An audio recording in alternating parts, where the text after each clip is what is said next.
¿Qué tal, Víctor? Bueno, a ver. ¿Quién lleva razón? Sería la primera pregunta, digo. Un poco cada uno, la verdad. Y eso es lo que voy a intentar explicar ahora. La Comisión Europea tiene un grupo de trabajo que estudia el envejecimiento de la población y sus consecuencias en los distintos países de la Unión Europea. En el caso concreto de España, lo que nos dicen estas proyecciones de la población es que en el año 2040 va a haber 2 millones de habitantes menos en España. Frente a los 46 millones y medio que hay ahora, habría 2 millones y medio. Pero ¿qué pasa? Dentro de ese ligero descenso de la población, tenemos que en el 2040 va a haber 5 millones y medio de personas de más de 65 años, más que ahora, y 5 millones y medio de personas en edad de trabajar, que son los que tienen entre 15 y 64 años, menos que ahora. ¿Y eso qué quiere decir? Que hoy tenemos, por cada persona de más de 65 años, hay 3,7 en edad de trabajar. En el año 2040 va a haber menos de 2.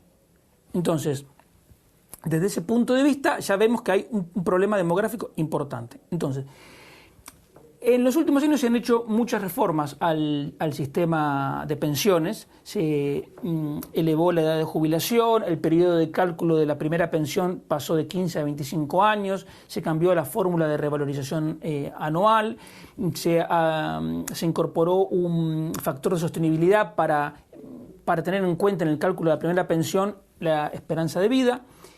Ahora, todas esas cosas, la verdad, significan recortes a la pensión que uno va a cobrar.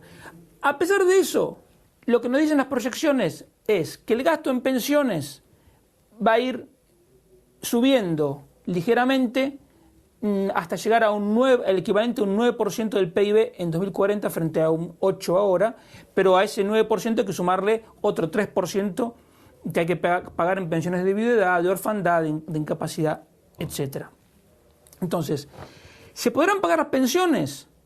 En principio sí, porque los supuestos conservadores que tienen estas previsiones y el efecto de todas las reformas que se hicieron lo garantiza. Eso sí, garantiza pagar unas pensiones más bajas que ahora. ¿Por qué? Porque hoy la pensión promedio equivale a un 60% del salario promedio, pero en el año 2040 va a equivaler a un 45%. Eso significa que las pensiones van a caer en el valor real un 25%.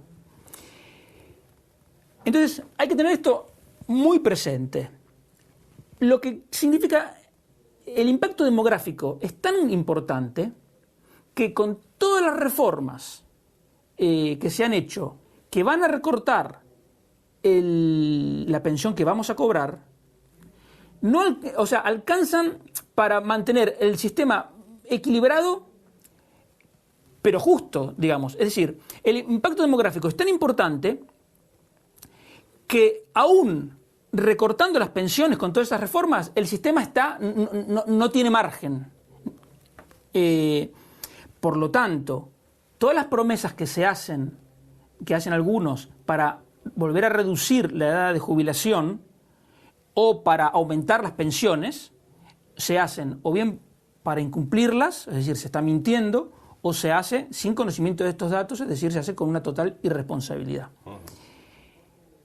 ¿Y qué puede pasar si la realidad no es como la que dicen estas proyecciones? Bueno, la Seguridad Social todavía puede hacer algunas cosas. Por ejemplo, se podría subir la edad de jubilación, porque hay 6 países de la Unión Europea que ya tienen una edad de jubilación mayor. Por ejemplo, en el año 2040, para jubilarse en Dinamarca, va a haber que tener 70 años. Y hay otros países que tienen 69, más de 67, que es lo que hay todavía no en España, pero que se va incrementando. Y también se puede estirar el periodo de cálculo de la primera jubilación. En vez de los 25 años, tomar toda la vida laboral, que es lo que hacen 18 de los 28 países de la Unión Europea. Ahora, la gente se preguntará, pero lo único que podemos hacer es estar siempre temblando de que la población envejece, de que el gobierno nos pueda recortar la pensión, que es alguna reforma. ¿Vamos a estar siempre así con miedo? Y en realidad no necesariamente. ¿Por qué? Porque hay una solución que es cambiar el sistema actual por un sistema de capitalización. ¿Qué significa esto? Significa que hoy lo que tenemos es un sistema de reparto. ¿Por qué? Porque las pensiones se pagan con lo que cotizan los trabajadores. Entonces ese dinero se recauda y se reparte. Un sistema de capitalización significa que uno sigue aportando a la seguridad social, pero la seguridad social lo va apuntando. Esto lo aportó Pedro. Y así hasta que se jubile. Cuando Pedro se jubila, va a cobrar lo que él ahorró. O sea, no hay más reparto. Entonces, esto no es fácil de hacer porque, por ejemplo... Tendrá la oposición de muchos, los que menos ganen. Claro, no, pero además, por ejemplo, si uno tiene 50 años... tiene menos tiempo para ahorrar hasta los 67 que si tiene 25. Entonces hay que hacer un sistema de transición, que esas transiciones duran unos 30 años, por el cual durante esa transición el sistema es mixto, no es ni de reparto ni de capitalización. Pero tampoco es imposible de hacer. Chile cambió su sistema previsional en el año 80 y ha funcionado perfectamente bien. Ahora, ¿cuál es la ventaja para la gente? O sea, ¿qué es lo que tiene que la gente tener en cuenta? Que el sistema, como está, solo es sostenible si cada vez vamos cobrando menos. Y esto es por un impacto demográfico. El que le prometa que le va a pagar más, le está mintiendo porque no se puede hacer. A no ser que quieran subir más las cotizaciones sociales, cosa que no es buena idea porque España tiene las cuartas cotizaciones sociales más altas de la Unión Europea, o subir los impuestos para pagar las pensiones, cosa que sería una idea muy mala. En cambio, lo que a la gente sí le interesa es que el sistema se transforme en un sistema de capitalización. ¿Por qué? Porque primero es más justo, porque cada uno va a cobrar lo que ahorró. En segundo lugar, hace que el sistema no pueda quebrar, porque si se cobra lo que uno ahorró, nunca va a faltar el dinero. Y en tercer lugar, lo más importante es que las pensiones de la gente pasarían a estar blindadas, es decir, protegidas de las ocurrencias de los políticos, porque los políticos piensan en los votos de hoy, aunque eso perjudique a las pensiones de mañana. Entonces, yo creo que a la gente, este sistema de capitalización, que insisto, está en marcha en Chile, está en marcha en Perú, está en marcha en otros países, es algo que le interesa, que no es imposible hacer y que sería una solución definitiva.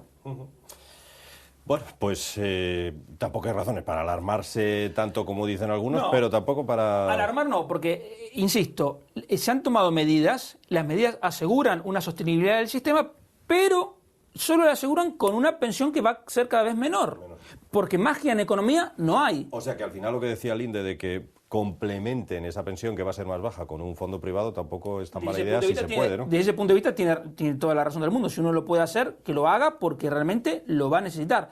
Y todas las cosas que tienen que ver con la pensión son cosas que no conviene dejarlas por último momento porque después el tiempo no alcanza para una solución.